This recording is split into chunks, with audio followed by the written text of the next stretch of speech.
Assalamualaikum warahmatullahi wabarakatuh.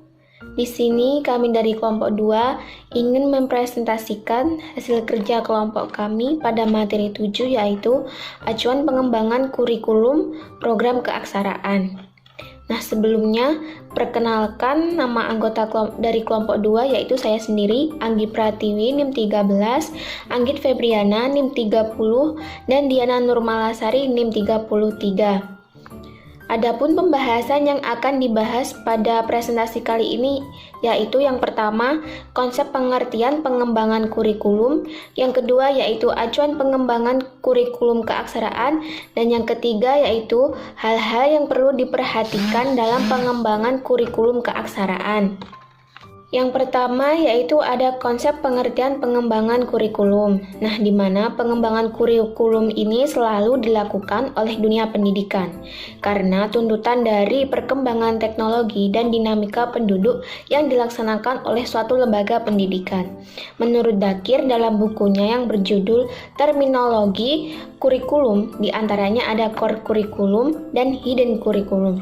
Nah, maksud dari core kurikulum ini adalah kurikulum inti, di mana dalam kurikulum inti ini pengalaman belajar harus diberikan, baik untuk kepentingan individu maupun untuk kepentingan umum.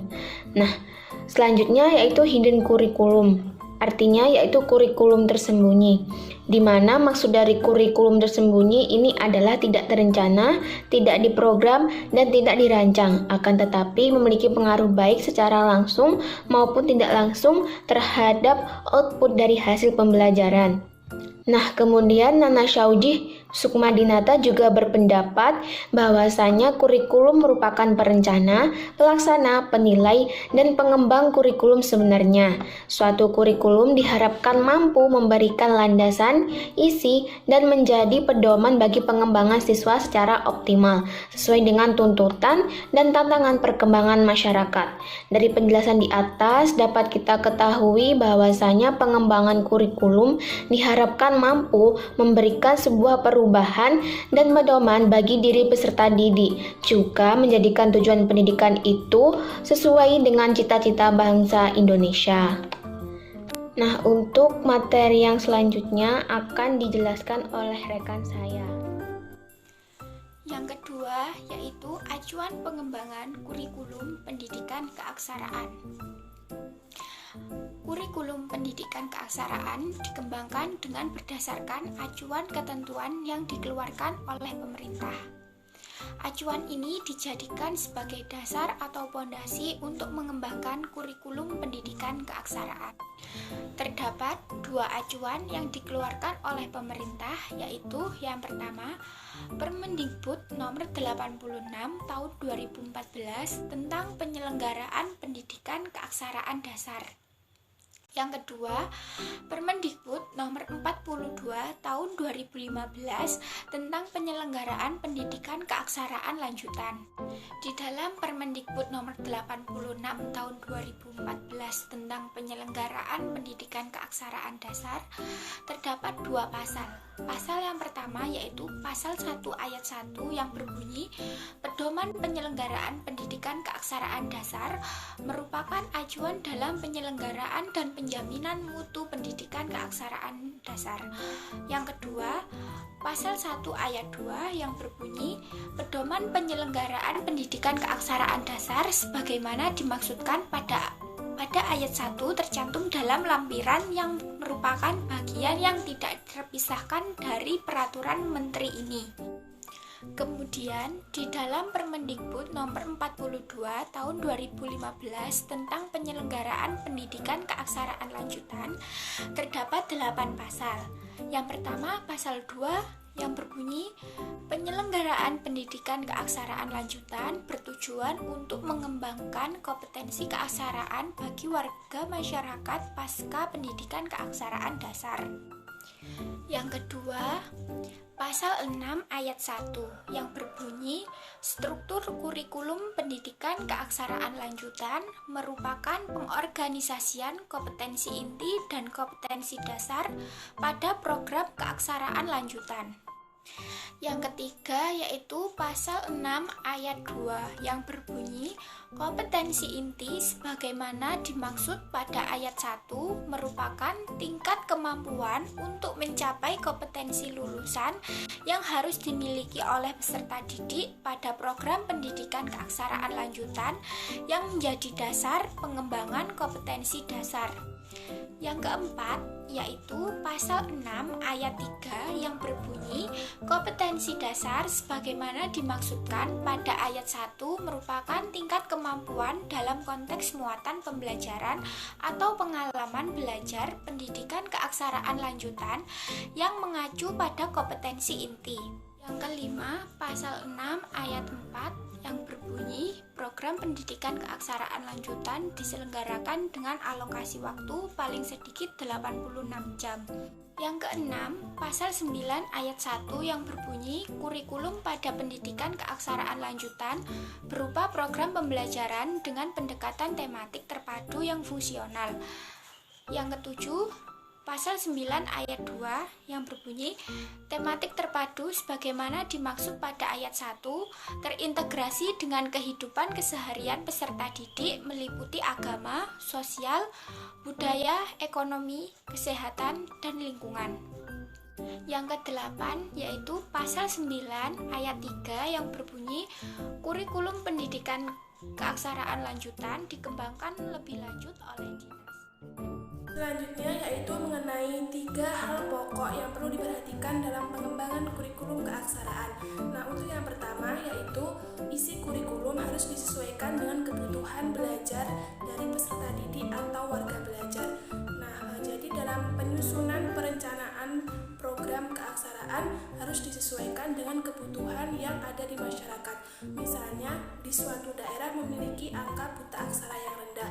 Nah, maka berarti kebutuhan masyarakat tersebut yaitu pemenuhan terkait buta aksara, maka bisa diselenggarakan yaitu program keaksaraan.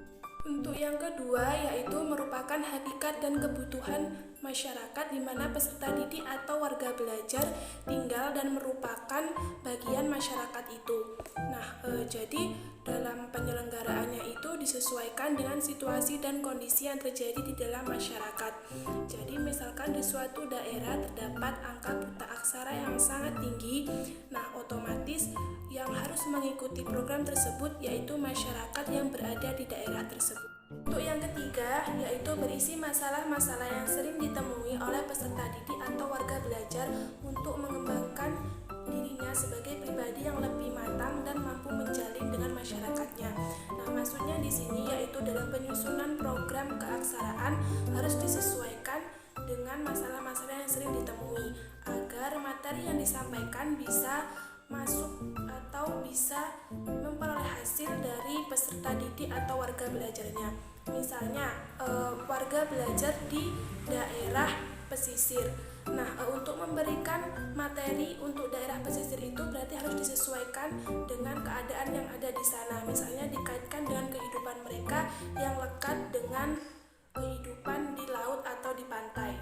Memperhatikan 3 hal pokok penting tadi untuk pengembangan kurikulum juga harus mampu untuk menjawab kepentingan untuk pendidikan ke depannya, yaitu juga harus diperhatikan 6 hal penting. Nah, untuk yang pertama yaitu relevan dengan kebutuhan kehidupan. Maksudnya di sini harus disesuaikan dengan kebutuhan belajar dari masyarakat. Jadi untuk penyelenggaraan programnya tidak langsung diselenggarakan begitu saja, melainkan sudah mengidentifikasi terkait kebutuhan belajar yang memang masyarakat butuhkan. Yang kedua yaitu menyeluruh dan berkesinambungan. Maksudnya di sini pengembangan kurikulum harus didasarkan pada kebutuhan masyarakat yang menyeluruh dan mampu menjawab akan kebutuhan belajar dari masyarakat dan dilakukan dengan berkesinambungan. Artinya tidak hanya berhenti di satu titik saja, melainkan ketika sudah diselenggarakan juga perlu adanya evaluasi untuk diselenggarakan kembali. Yang ketiga yaitu belajar sepanjang hayat. Nah, untuk belajar sepanjang hayat ini itu berarti pengembangan kurikulum harus disesuaikan bahwasanya manusia itu harus belajar sepanjang hayat, di mana belajar mulai dari kandungan hingga manusia tersebut meninggal. Jadi belajar itu tidak ada batasannya, melainkan dilakukan sepanjang hayat manusia itu hidup. Keempat yaitu beragam dan terpadu. Maksudnya di sini untuk pengembangan kurikulum tidak hanya mengacu pada satu pokok masalah yang dihadapi oleh masyarakat, melainkan juga harus beragam menyesuaikan dengan kebutuhan yang ada.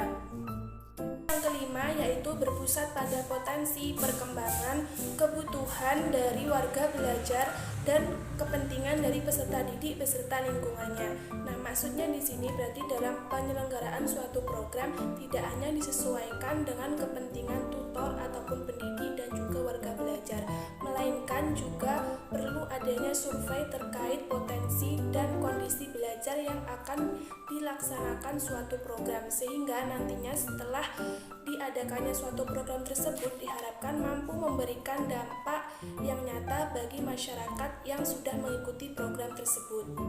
Untuk yang terakhir atau untuk yang keenam yaitu tanggap terhadap perkembangan iptek, ilmu pengetahuan dan teknologi.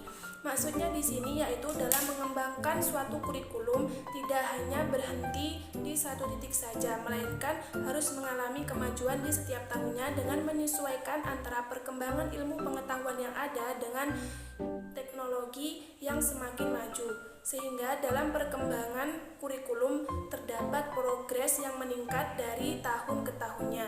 Oke teman-teman semua, jadi itu tadi penjelasan kami terkait acuan pengembangan kurikulum pada program keaksaraan.